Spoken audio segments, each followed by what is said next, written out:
So you want to build a retaining wall. Your choices are endless, but with Adbri, we've got some good news for you. They've got a dry stack system that goes together as simple as 1, 2, 3. Why do we need retaining walls? Well, this is a classic example. You've got all the land, but it's unusable because of the slope. You've got a bit of soil erosion going on here, and that's a negative for the environment. Plus, they look fantastic. So we're going to put one in here, reclaim the land, which will be a perfect garden bed. And the retaining walls work really well as raised garden beds on their own. So you're not bending over to garden. But where do you start? Well, you start at the ground and work up. So the first thing you need to do is mark out where your retaining wall is going to be so you can dig your footing. I've got this existing concrete slab here, and this is the most important corner that you're going to see when you drive in.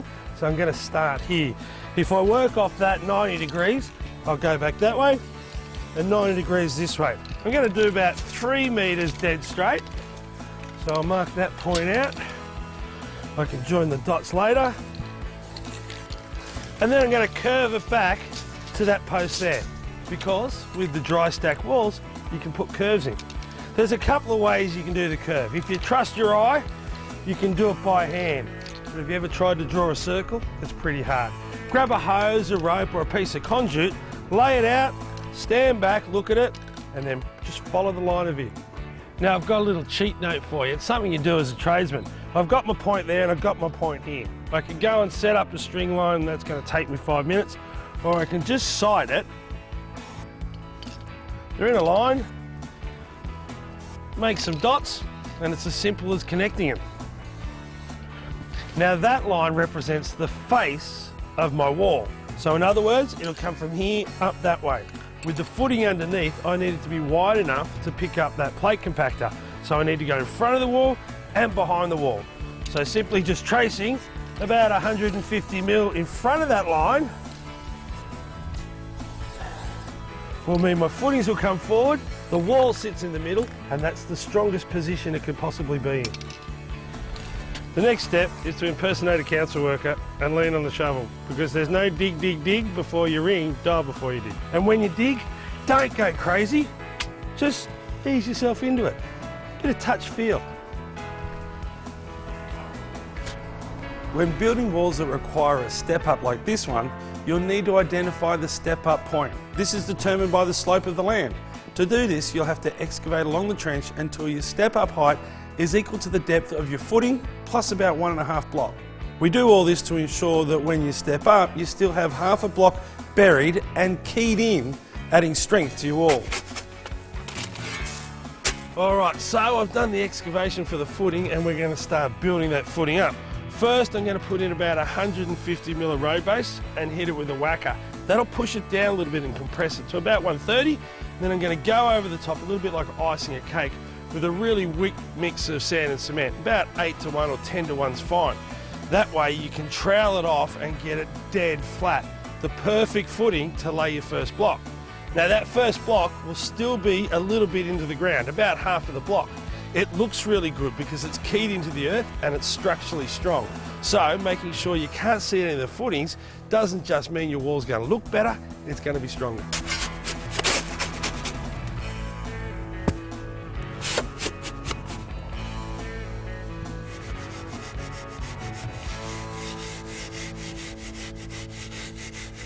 Now, as far as your mix goes, what I do and what every brickie would do is mix the sand and cement dry. It's a lot easier, just like mixing a cake, to get all the ingredients mixed through before you add the water. And if you look at it, it's pretty dry. It's more damp than wet. That means I can float it off and get a nice level pad. Now what I'm doing here is just making a track that's dead level. I can work off that with a metal float without disturbing that track.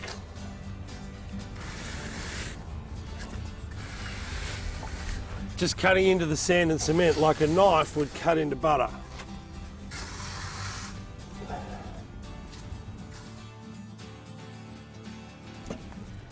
Woohoo! Time to start laying blocks. Now I'm going to start in this corner here for a couple of reasons. I've got something to line it up to, but it's the most visible spot. It's where you use this driveway and walk down the street, and you see this the most often. Now I'm going to lay another block here and a block here and check it for square. If you start square, you'll finish square.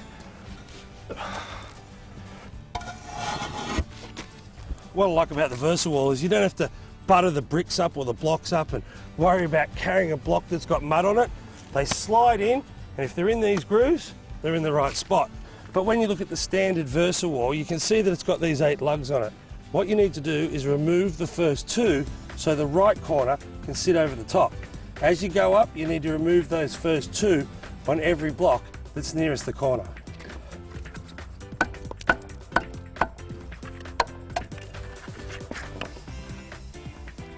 Now you can see here, I'm only about 4 blocks before I need to step up.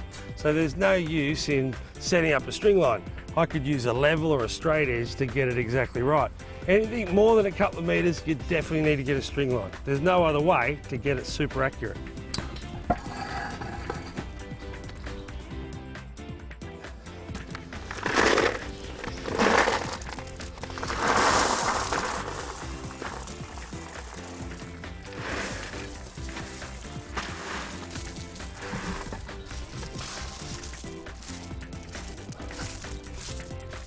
I fill up each course as I go with blue metal, not road base, but blue metal. Blue metal doesn't have any small aggregate, so it's free draining. If water does get in there, it'll go down to the base before it wants to come out the face of your wall. Don't go too high. If you do, grab yourself your little broom and give it a really good clean, because pebble underneath your next block is going to drive you nuts. And if any falls out the back, it doesn't matter, it's just a little bit more drainage. A nag pipe's not a necessity, but it is another guarantee that you're going to have no problem with drainage. I've got a bed here of blue metal, I'm sitting that down. Now these guys have a bit of a mind of their own, so if you can get a couple of shovels in there, you might need an extra set of hands to stop it moving around, or you can pick up a block, weigh it down, cover it, and then take the block away. Now for my second course, I've got my right hand corner, the little lugs have been knocked off, and we're ready to go.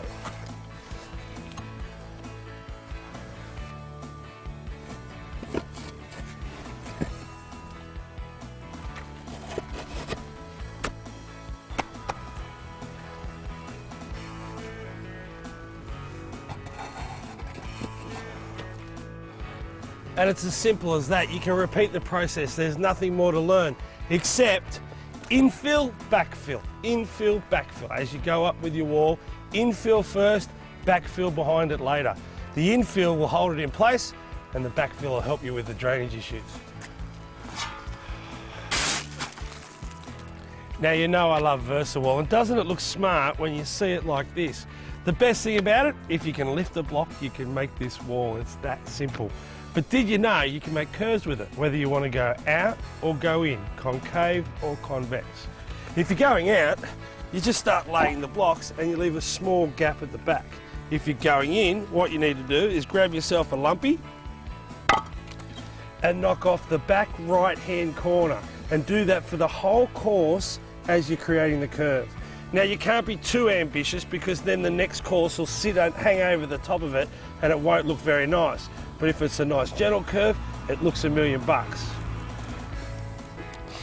For the next course up, instead of chopping off the right-hand side, I'm going to turn it over and knock off the left-hand side. And the reason why is it staggers those little holes at the back. Even though no one's going to see them, it also helps with keying my blocks in, so you don't have massive hangovers. And I don't know anyone who likes a hangover. So construction's done, we've just got to put the capping stone on the top. Now at the moment, we've used no adhesive whatsoever. It's gravity that's holding it in place. But the capping stone, we're going to glue that down and put it into place. Remember these lugs? The lugs that made it so easy to put the blocks down because they could only go in the one spot? Well, for the last course, we need to knock them off. Now I'm just going to use a scutch hammer. That's a little scutch in there. You can replace them when they wear out. Make sure you put glasses on, because when you hit it, there's a potential for it to fly up. Give it a little sweep off so you've got no little tiny pebbles or particles for your capping to wobble on. And we're ready to go. Now, like I said when I started in this corner because it's the most important point. As far as the header goes, it's exactly the same. I've cut 2 down to create a 45, so it looks like I've got a full on the corner. And what I like to do is lay a few out dry. They've got lugs on the bottom of them as well, so they can only sit in one place. They do have a face. All right, I've got 2 there. That's in the way. Move that around. Yep, I'll put the first 2 stones in the right spot so I can get started. I'm going to glue these 2 first and then work away from there.